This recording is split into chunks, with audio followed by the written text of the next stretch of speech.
Welcome to Midlife Butterfly, where transformation gets real through every twist and turn of your journey. When you are empowered and fully love yourself, you'll embrace the messy, magical process of transformation with open arms. I am Ken as you, and this is your space to feel seen, heard, and inspired by real talk. So you don't just create a life you love, you live it every single day with unapologetic joy and freedom. What if grief is the catalyst to reinvent yourself? I have a special guest today, Angelina Lisowski, and she's a beautiful mom, a daughter, and a single mom of 7 beautiful children. And she became a single mom due to the sudden passing away of her husband. And she is the podcast host of Her Positive Legacy, and she's helping you reinvent, grow, and drive. She's a fan of meditation, and that's how we actually connected. And then I listened to her first episode on her podcast. And then another synchronicity happened in there. I realized that her story and my story about losing a dear one due to a brain aneurysm was something like definitely unexpected. And I guess from what I heard from her, she started reinventing herself from there, and I did as well. So we're gonna share her story, and I'll be sharing a part of my story here today. And just in case you will listen to some background sound, I'm in the ocean by the Pacific in Mexico. And then also just to let you know, the internet might cut off a bit sometimes, but we're here on the flow. So Angie, thank you so much for being here. I really appreciate your time. Thank you. Thank you for letting me be on your show. Oh, it's my pleasure. And my first question for you would be, how was your life before this tragedy happened of losing your husband? Before he passed, everything was perfect. We had, the 7 kids, so 3 of them were older. And then we had 4 together, our younger ones, and they were at the time that he passed, they were like 13 years and younger. Before that, we were just running, he was working, I was running with my kids back and forth. My 2 daughters are figure skaters. I have a hockey player and a swimmer. So it was constant running and schedules, and I practically lived out of my vehicle. So it was busy. And we were always, you're just trying to make things work. My phone is ringing. And just making sure that we were fed, the house was clean, and that was my life. I was a mom running around and a wife, that was my life. I did work part-time at a salon for my friend. So, in between all that, I was, also working. So. Okay. And so when his passing happened, for what I understand, this was like 7 years ago. How has grief been an initiation in your life rather than actually an ending? What ended up happening was it gave me a chance to reinvent myself, but it was really difficult because you're grieving, and you're just completely lost. And then, you still have the 4 younger kids to raise, and you're trying to keep them afloat because you don't like we went to counseling after, and I just wanted them to be okay, you know. So it was a lot. I focused on my kids first before Yeah. I did anything for myself. And because I didn't do anything for myself, like I kept telling myself, just keep moving forward, just keep moving forward, don't look back. And you know, but that grief ball, it was just always there. It just was heavy. And but you know, to everybody else it was like, oh, she's, you know, she seems like she's okay, but inside you're just like falling apart. But for my kids, I kept a, you know, positive face. I didn't want them to see that my life was in shambles. And then financially, of course, you know, you're just not, um, you know, he was the one who um, supported all of us. And so that was a whole other thing too. What the whole grief thing did was show me that life is short and you don't know when your time is up. Um, you you start to look at everything differently. You appreciate those who are around you and you love them more than, and you try to hang on to things that, you know, that everybody is taking for granted. Mm. Um, Thank so you for those words.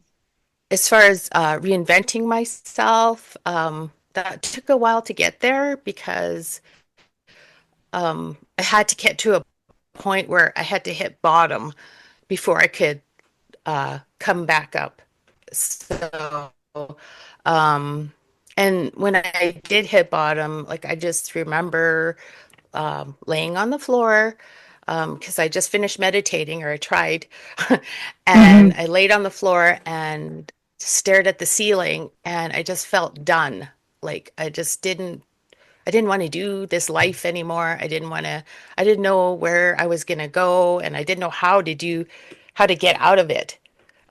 So like yeah. So it took me up until a couple of years ago where I just started meditating to try to get to a place where I just feel okay, you know?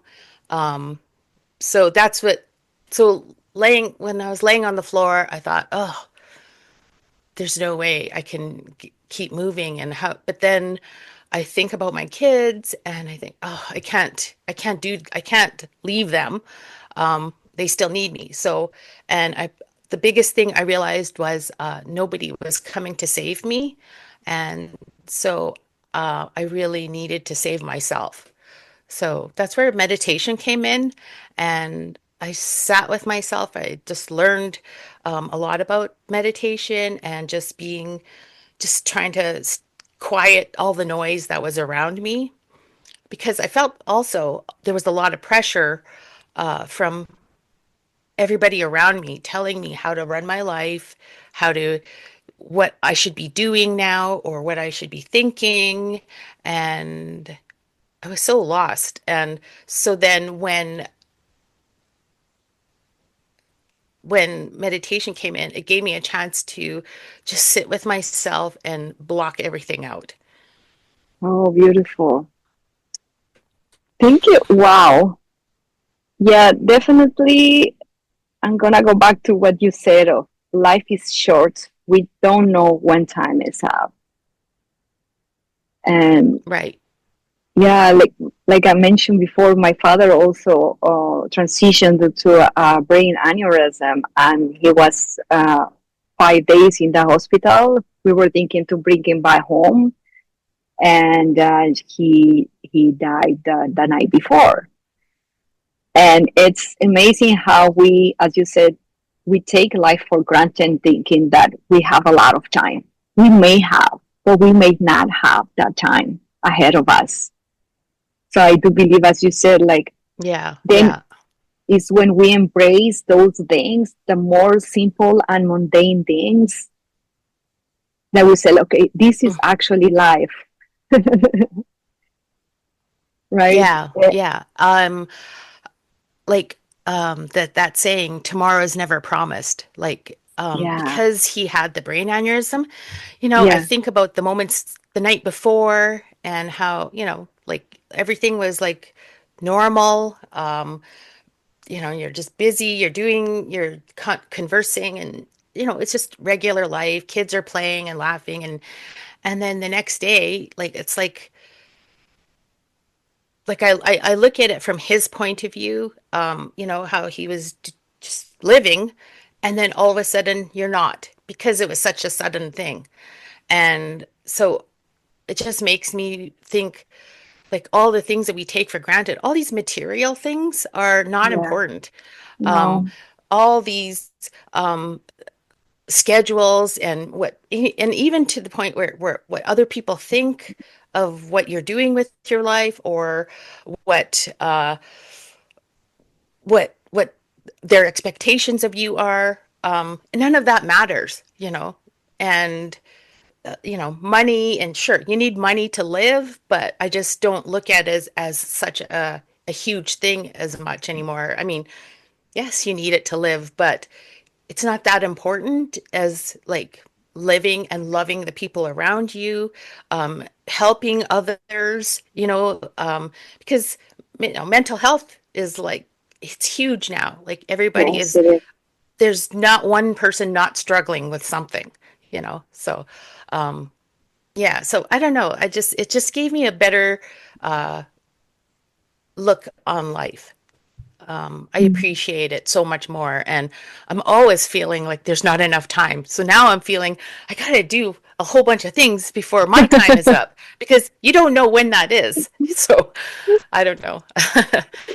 And Yeah, then no, it makes a lot of sense. Yeah, and I love that despite the grief and the loss and the pain, we can actually focus on the things that serve us, right? The learning lessons that we can get from there. Like, hmm as you said, like living and loving the people around you, and then also considering that you have your own life. But as you said, people were telling you how to think, how to act, what to do with your life. But then you realize, no, it's up to you, and it's up to that education and that principles that you want to give to your children to stay in your truth, and then say and then setting that boundary of saying, doesn't matter what you're saying, I know, even though you might have not known at that very moment what were you doing, I'm sure that your hmm soul, your heart was giving you that calling and guiding you, even though when it was painful. Yeah, like I always like through my whole life, I always had like different, like I was married before Mm-hmm. and got divorced, and like, and just different things happen in my life, and just a change, it changes over. So with this, I thought, oh, like, what's the meaning of this? Like, what is this? What is life telling me? Like, what am I supposed to be learning from all of these things that happened to me? Um, so, so this whole journey, like this past 7 years, has been really uplifting more, Mm, instead of it bringing me down. Like I had two choices. I could either let me, like, bring me down, or I could just do something with this and go up, right? yeah, So I chose up, because I do lots of things for my kids, because I want them to see me as somebody is as strong, resilient, and positive. Like, I've always been positive. And even when all this happened to me, I still stayed positive, because, and no matter what it is, there's always a light to it. Um, yes, yeah, something like yeah. that. Hmm. So So, it seems like in the case, one of those booths of light for you was the meditation practice that played a big role for you to start oh, in your healing process yeah. and setting boundaries and what else have you then sitting by sitting on meditation, or even if you practice active meditation, what other benefits have you seen from there that I have shifted your life in, and how have you recreate the life that you have now? So through meditation, there was a lot of just being able to sit with myself, and then a lot of affirmations. So I do a lot of affirmations saying, Mm-hmm. that I am enough, because I, growing up, and maybe up until the point of his death, I felt like not enough. And and maybe because when I was like a teenager, I had heard, my uncle say something to me about, um, you know, not being good enough for something. And I don't know why that stuck with me, or like, is this like a thing? And so I always felt like beneath anybody, like, Mm. and never giving myself enough credit for anything that I've done in my life, and but now when I look back, I give myself so much credit, and I tell myself I am enough, and that I'm worthy. Like, so all these affirmations that I've used, like, throughout my meditations, um, I keep saying it until, like, you say it until you really believe it. Um, and I do. I believe it, and and nobody is beneath me, nobody is above me. We're all the same. We're all same human beings. We all have the same um, feelings, and we go through different things. Everybody has their own journey, but basically, we're all human beings that want to love. We want to be loved, um, and we just want peace. You just want to feel peaceful. So, Yeah, all of that and resonates a lot. Yeah, it makes a lot of sense. It does, and it's incredible how the saying of the wording of one person can influence so much on us. As you said, like whatever your uncle said, just make you feel unworthy, and then you have that belief. But it's great how after or while going through that grieving process, you realize, yeah, this is not true, and you no, start and working on it. yeah, and especially after that, after my husband passed, it was just a whole rebuilding thing, and reinventing who I am. And the one day my dad said to me that, he says, it's your life. And I don't know, that one day, I don't know what hit me, but it just resonated so much, and I finally felt like, yeah, he's right. It is my life, Yeah. and that I could take control of that life and shape it into what I want. And so that's where I started. Yeah, I'm doing the meditations. I'm,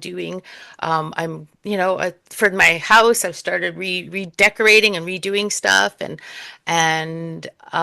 I've been traveling now, and like, I have a new partner that's just wonderful to me. And I just started rebuilding my life. And so, how they say, like, every 7 years, your body sheds its cells and you're Yeah. a new person again, right? Yes. So, yeah. So when I hit the 7 year mark, I was like reflecting and thinking, I, I'm a new person now. I'm not who I was before the 7 years. And Hmm. I'm not even that person who I was 5 years ago or 2 years ago, Yeah. Um, so yeah, so I just feel like a completely different person.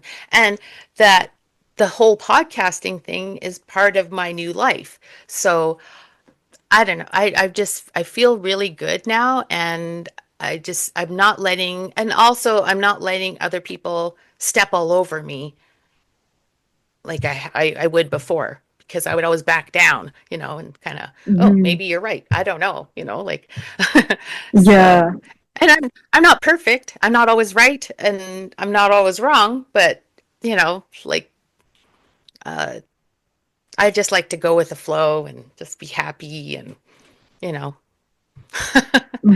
Yeah.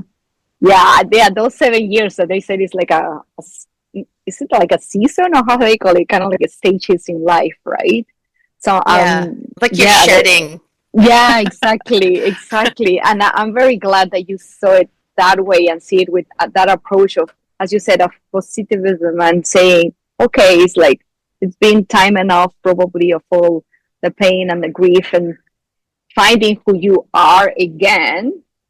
And I would like to know more about that, like, because when we lose someone and then more when it's a partner that you have been years and years with a person, you kind of get connected too close to that person, that then Hmm. when that person passes away, like in the case for my father, of course, a part of us dies. And I believe that that's part of the grieving process, not only grieving that person, that transition, but also the self grief of us, of that part of us that is dying, because is dying with that person going away, as each relationship is, it's special and it's different, Hmm. right? So how was for you then getting into that shedding of those 7 years, and how did you take the time, besides the meditation practice that you said, what else did you do to process that grief? Um, I started exercising a lot, and I don't know, and then it became a thing where I just went down to like my basement, there's my gym, and I would just work out, and I could like just focus there. And so that was one part of it, and just changing my diet, just just so I can feel good physically. Yeah, Because I was already trying to work on the mental part of it, but the physical part, yeah, I really needed to do something to feel good because, we're getting older. I felt like, oh my God, my bones are like stiff. And so I just wanted to work out, and I wanted to be able to get out of bed and not hurt. yeah, So, yeah, I started working out. I also do yoga, and I always make sure I find time for that, go for walks. Um, it's just appreciating where that I can do all these things and being grateful that, I don't have a major health issue um, or not away or away or where was I? I lost my train of thought. Um, but just appreciating that I can do all these things, right? Um, yeah. it's because people like can get lazy really easy. So that was part of my, shedding and, Hmm. my new self. And then, because I want to get to the point of where I don't have to take pills for cholesterol and, because you get to that age where, everything starts to go and you're just like, what? I didn't even do anything, but did Yeah. I? So I kind of want to like, cause I'm on like, whatever pills for everything, and I want to get to the point where I don't have to take so many or not that I take a lot, but just, just even those, I don't even like it, Hmm. so I've been kind of looking at into like, more holistic healing and Yeah. um, I chose to be plant-based, um, so more of a vegetarian. Hmm. And so it makes me feel good. And it's not for everybody, and everybody has their own way of looking at things and how they Yeah. would feel, but this is how Yeah. it works. This works for me. So, Hmm. um, I feel good about it. Beautiful. Yeah, I do believe that, yeah, approaching self care, because that's basically what you do, what you did, Mhm. like, and do it holistically in body, mind, and soul, because I'm sure you also connected back to your heart in there. that's what, by being aware of these three elements of our human experience, you were able then to move ahead and to, yeah, to heal. I wonder how do you process your emotions?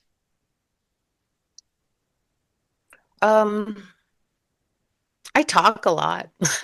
Okay, yeah, that's um, great. I I also like I have friends. I have really good friends that I can talk to. I also I journal because I feel like if you there's a lot of things that you can't really tell your friends or share everything. So Hmm. I journal everything, and that kind of lets me um, vent out, you know, Yeah, anything and not worry about, somebody finding it or reading it. And, but it's that release, because yeah, if you keep it bottled up, it just festers and then it becomes something else, So, yeah, so I like journaling. I like reading. I read a lot. Well, not lately, but I've been doing a lot of reading for this podcast. So, uh-huh, and yeah, I love quotes. I love poetry. I love um, just music. I love music. yeah. Um, Well, things that yeah, nurture the soul, yeah, basically. yeah, yeah, yeah. No, but it's great. You can go for a walk, throw on some music, and just be. You know. So. Hmm. Yeah. Before all this, like I never had time for all of that. Like, because I was so busy with the kids and my life was to serve everybody else. And um and then you just forget who you are, and you're just doing and you've become that person that's um what everybody else expects of you. So you're never really yourself. And so when he passed away, it just gave me the chance to reinvent myself or find myself again. Um, Wow, that's such a beautiful gift. yeah, yeah. So I mean, it's like kind of it's bittersweet because yeah, on the one hand, yes, I miss my life. I miss the life I had before, but I'm never going to get it back. So, what I can do is make the life I have now and make it better, and that's all I can do. Exactly. Yeah. Well, yeah, for me it was also like a is the best gift that my father gave me also by, by transitioning, because he really made me question my whole life. And Hmm. I was in a relationship of 10 years. I was having a job already for 7 years. And but then I start questioning, is like, okay, is this really the marriage that I want? I mean, we didn't fight, but at the same time we didn't grow together anymore. We didn't have things in common. We kind of like walk separate ways while in the relationship. And so I realized, no, this is not really what I want anymore. And then my job, like, I was not growing anymore, so I got so bored. So then I also shifted. And so all this, yeah, I mean, that loss is such a gift of trying, of coming back to who we really are. And it's Yes, yes, just so beautiful to remember those things that are there, under, because since we are born, we have all these expectations of people and how we're supposed to be and behave and think and blah blah blah, and then the checklist of the society, that when we come to that space, like saying, no, this is so freaking painful. So we start really listening to that voice, that intuition, or God, or that our soul speaking to us. And when we really get to put attention to it, we listen to that guidance, so we can then take the path to what our truth is. That's what I believe, because as you said, we cannot go back to the past, but it's about seeing the opportunity that we have hmm, in front of us, and then how we can then start creating a better life yes, despite yes. that. that loss. Yes. Yeah. And I also believe in like manifesting what you want, right? I always, have a vision of what my life could be in the future and what I want it Hmm. to be. And um, so I always visualize it, and then, slowly and slowly you get there, might not happen, in 6 months, but it could happen in a few years. But the goal is always getting there, um, and if you manifest negative things, or you start talking like, oh, well, this will never happen. Well, it won't happen because you just said it won't happen, so Exactly. you know so you got to say stuff, really positive, and put your best foot forward and just go for it, so like I just feel like whatever, again, I always look for signs too, like Hmm. and people, and like, people just don't drop into your lap for no reason. They they're there for a reason. There's something that they're Yes. a message, or I don't know. Like, I just think that you just got to keep your eyes open and look, Mm. find the opportunities. So, Yeah, it's definitely about having that, yeah, being open to see what else is for us to keep creating magic, and yeah, how we approach life, because it's really like how our approach and our intentions is gonna create a different reality. Like now for you, yeah, you went to a really tough time during those 7 years, but now you have a new relationship, which is yeah. great. And I would like to, if you would like to share a bit more of how you kind of got ready to step up for that relationship, and how is it going, if you would like to share. Oh, sure. Um, so we I met him through the meditation community. So, Mm-hmm. and we just started sharing meditations, and we were just friends, we talk every now and then, um, yeah, and then things just started, I don't know, things started happening, and I just never thought that I could feel the way I do now. Because, I loved my husband so much. And when he passed, it was just devastating, Mm-hmm. and just like I was ready to not be with anybody for the rest of my life. I was just like, no, I'm good. I don't need anybody. Although, you know, there's like I had so many people asking me out for coffee, and I'm like, no, no, no. And I'm just like, no, I'm good. I'm just focusing on my kids. Plus, in my head, I was just a mess.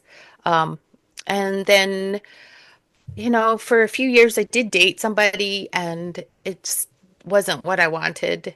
Um, and then, like, I met my guy now, and um, I don't know. He just he's like a light in my life now, and I I'm grateful. I'm grateful for him. I'm grateful for the what he brings to my life now. Um, Mm-hmm. and we just have so much in common, and there's so much feeling too. It's just really, it's amazing. I just never thought I could really fall in love this hard again. So, That's and so beautiful, and I'm so happy for you. Oh, wow. yeah, I'm happy too. So, Yeah, wow. But that's very touching, because after going through, yeah, like those lapses of life that could be sometimes months and years, and for you were years, and when you actually get to know who you were again, and start choosing you, mhm, and putting you first, and knowing that, yeah, you get to love again. And I don't know, I mean, I'm not in a relationship at this moment, but I did have a relationship 2 years ago for for 6 months after being divorced for 2 years and a half. And I noticed for me it was wonderful just to experience, even though it was just only 6 months, but to see how different I was, like to see my growth, after the Mm-hmm. divorce, like I did the inner work and all that. And yeah, there was a lot of grief also in there for that relationship. So it kind of compound the loss of my father and then the divorce. But then by doing the inner work and all that, and see how I actually improve myself in the ways I love now and how I approach a relationship, it's just Yeah. so it's so great to see it and to see my growth on that. Yeah. So Yeah. I don't know if you can relate to that. Yeah. Yeah. No, I think every experience brings you to another level. Yes. And you learn from each experience, and you just know what you want after each one. And you know what you're not going to settle for. So I just Yes. feel I just feel like like I think as much as you can be sad about it, there's always a reason for you not being with that person. Um, Mhm. yeah, so I just feel like what you're doing is great, like you're just keep moving forward, and and learning from it all, so Yeah. um and then you'll find happiness, it'll come to you. Or yeah, because I always believe that the universe will give it to you when you're ready, Yes. and um and when you've kind of let go of certain things, I think uh yeah, I think I got to the point where I was like, when you start asking for things, like I told myself, I just want to be loved for me, who I am, Mhm. unconditionally, everything about me, physically, mentally, all my quirks, you know, just and be appreciated for the things that I do. And so I put that out there because that's what I really wanted. Because Mhm. um, like sure, my life with my husband was great. He was like my best friend, and but there was he's always hanging out with his friends, and just a lot of things that he does for himself because he likes to make himself happy. So Of so course. and we weren't always together. We were together for the occasions, for the like celebrations and stuff like that. And but it got to the point where yeah, you're just like this, you know ships in the night kind of thing. And even though I loved him dearly, like, and I still do, that'll always be with me. He'll always be a part of me. um like I'm still close to his family. Of course, my kids, like we talk about their dad all the time. Um, yeah, so he's always with me. Like that grief ball is just, it's small now, but it's always there. But, Mm. you know, I just found that, over time that you get bigger than that little ball of grief. So, um, Mhm. Yeah, I so can the, resonate with that. You're yeah, so right. Yeah, that yeah. grief, it doesn't fade away completely. It's always there, but as you said, we can grow over that, and with Hmm. by approaching life in a positive way, by bringing that love out and that joy and Hmm. finding ways to enjoy life again. Yeah, Yeah. definitely that ball of grief can get Yeah. smaller while other things grow. Yeah. And two, you a little bit, you take that, and you take their memories, and you live up for them, because they're not here. So you try to live your life for them, and do as much as you can do, you know, because they're not here to share it with you, but Mhm. they would want you to be Yeah. happy and live. Like Yeah. the biggest thing is to live and do things for you and also love yourself so much that nothing can really get you. So, Yes. Yeah, I guess yeah. that's the key to everything. I do Hmm. believe. Yeah, Yeah. when we get to love ourselves so much, it doesn't matter what's going out there Hmm. or how other people can, like, I don't know, mistreat us, or if it's chaos or whatever, the government, whatever it is happening, if that love, if that self Yeah. love is that solid, it cannot shake us. Hmm. Definitely not. Yeah. Yeah. No, I mean, I'm still, probably going to go through up and downs and stuff, but It's a human overall, experience. yeah, yeah, like, um, yeah, and I love that I wake up every day. Like, my guy would ask me, oh, how's my sunshine? And I'd be like, I'm alive, Yeah. because yeah, you close your eyes at night, you don't know if you're gonna not wake up, and but you wake up and it's like, yes, I'm here, um, Yeah. I don't know. Because you never Yeah. know. I mean, I've Yeah. heard We so never many know. different things. People don't wake up, and I'm like, oh God, like I better clean out my closet or something. I don't want somebody finding something, like that they may question. So Yeah, but then at one point it doesn't matter what they find in there. Like, I feel good, I'm at peace, and that's what counts. At the end, those are just material yeah, stuff. But yeah, it's important to keep organized because, again, as we talked at the beginning, it has to do, that organization out there has to do with organization in our head, and that clearness, to have that clarity. yeah, Uh, yeah. but yeah, but it's about like really focusing on what really, really matters. Okay. Okay, after that little pause because of the cut off of the internet, we're back. As for Yep. Angie, I mean, I think this conversation has been great. I think it's gonna inspire a lot of people.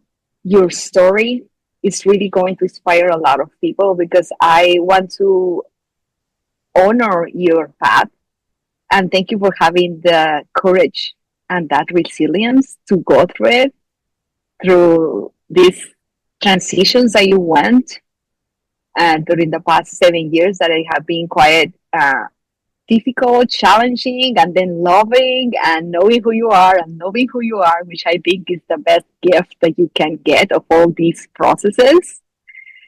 Yep. So I would like to know if you would like to close with something, and also like share where people can find you.